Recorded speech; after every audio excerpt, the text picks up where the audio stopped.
We absolutely need to shine a light on the Securities and Exchange Commission because it is one of the agencies that is targeting cryptocurrency from all angles. There are a lot of significant actions being made right now regarding rules in and outside of the United States that pertain to cryptocurrency. Now, as I have outlined on several occasions with Operation Choke Point 2.0, they are not the only ones. It is also necessary for us to bring attention to Ripple, since they are one of the few companies that have actually engaged in a conflict with the Securities and Exchange Commission (SEC). It appears that they have emerged victorious, and we are going to discuss this at length. However, with all of that being stated, I would like to warmly welcome everyone to the channel. This is Nick, my name. Those of you who are new to the channel, I hope that by the time you reach the conclusion of this video, you will have subscribed to the channel. Not only that, but don't forget to sign up for the free Discord server that is listed in the description below. You will not be sorry that you did it. Within the Discord, there is a tremendous deal of information that is quite valuable. Now, what exactly are you guys holding out for? Definitely go check it out, and the connections to do so can be found further down in the description. Let's get right in and speak about a few things now that we've established that we've mentioned everything. So, in the past, I have stated on several occasions that the Securities and Exchange Commission (SEC) has been accumulating losses in relation to cryptocurrency. Moreover, this dates all the way back to the 30th of August in the year 2023. The time period in question is exactly 1 year ago. Since then, it is true that the losses have continued to accumulate. On a number of significant movements, such as Ethereum, the Securities and Exchange Commission (SEC) continues to give in. The fact is, however, that they are still fighting back against crypto. And that is going to be the topic of our conversation now. However, due to the fact that yes, he has been losing quite badly over the course of the past, I would argue 12 months, but even beyond that, it actually sort of started back in the middle of 2023 when we did put a spotlight on Operation Choke Point 2.2.0. I wanted to bring this back up. I believe that once everyone started to really kind of realize what was going on, that is when we started to see a major pushback against this, you see, and pressure being put on the SEC as well, which kind of helped us get these losses. And when I say losses, I mean wins against the SEC, which was piling up those losses for them. I believe that this is when we started to see a major pushback against this. Outside of this, however, we have from Brad Garlinghouse back at the end of July, and I'm bringing this up again just to kind of show you guys the road that actually kind of lead to some of the bigger wins just recently versus the SEC. As well as to show you why it's so crucial to even make an effort to focus on it right now. Within the context of the action that it filed against Binance, the Securities and Exchange Commission (SEC) government has reversed its proposal that the court define tokens such as Solana, Cardano, and even Polygon as securities. More evidence of the duplicity of the Securities and Exchange Commission comes from Brad Garlinghouse. Although Chair Gensler says that the duties are clear, the Securities and Exchange Commission (SEC) is unable to figure them out and administers them in a haphazard manner, which contributes to the growing confusion in the industry. It is not a loyal allegiance to the law to have a political goal or to engage in litigation techniques that are conducted in bad character. And we also have over here, and this occurred more recently, in the beginning of August, as you guys are already aware, the SEC requested $2 billion, and the court dropped their claim by 94% in recognition of the fact that they have overplayed their hand. The ruling of the court is respected, and we are certain that we will be able to continue expanding our business. This is a victory for Ripple, the industry, and the rule of law. The headwinds that the SEC has been facing against the entire XRP community have been removed. Having said that, this was a pretty significant news, and of course we did receive some additional information from Stuart Adorati, the chief legal officer at Ripple, and we have a final judgment. The judge does not agree with the SEC's conclusion that Ripple acted in a careless manner, and she reminds the SEC that this case did not involve any charges of fraud or intentional wrongdoing, and that no one was harmed financially as a result of the situation.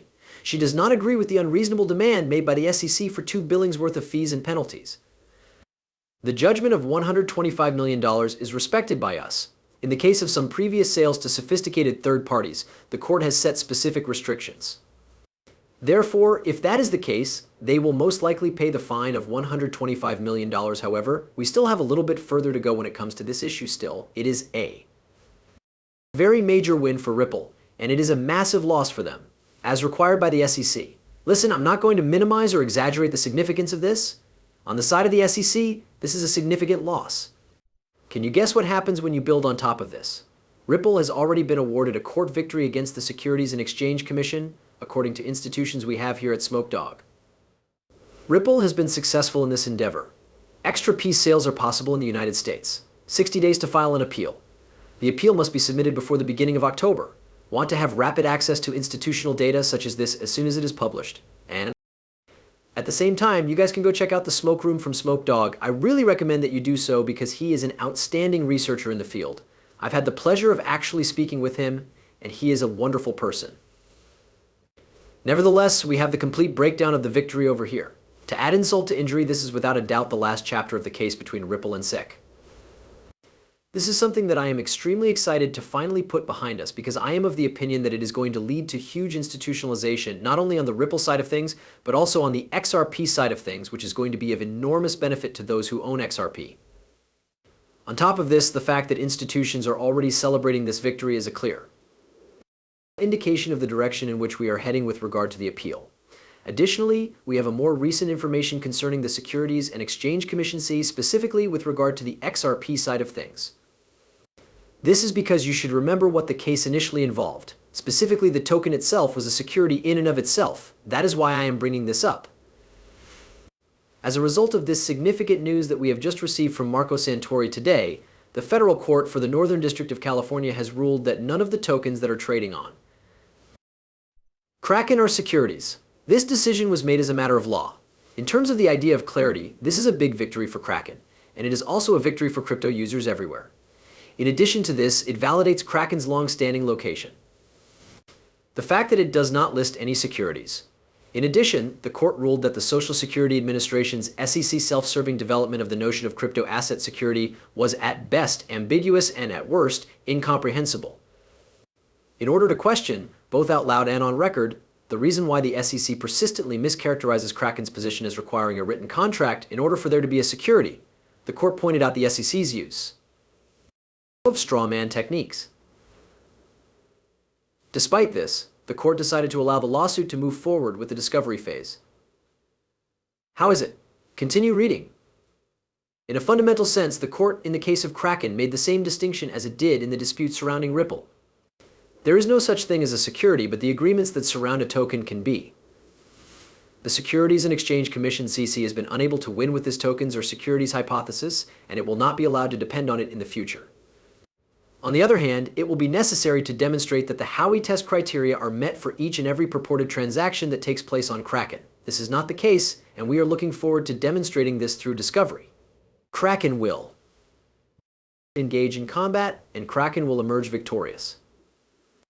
But what is more essential is that in order to apply this standard across the industry in accordance with the SEC's regulation by enforcement strategy, it will be necessary to conduct substantial, costly, and time-consuming discovery for each of the millions, and maybe even billions, of transactions that occur in a particular asset. Conflict that never seems to end. The ruling that took place today substantiates what we have been stating all along. The SEC is unable to regulate cryptocurrency in a credible manner through enforcement in order to provide clarity to the industry, to safeguard consumers, and to encourage the development of blockchain technology.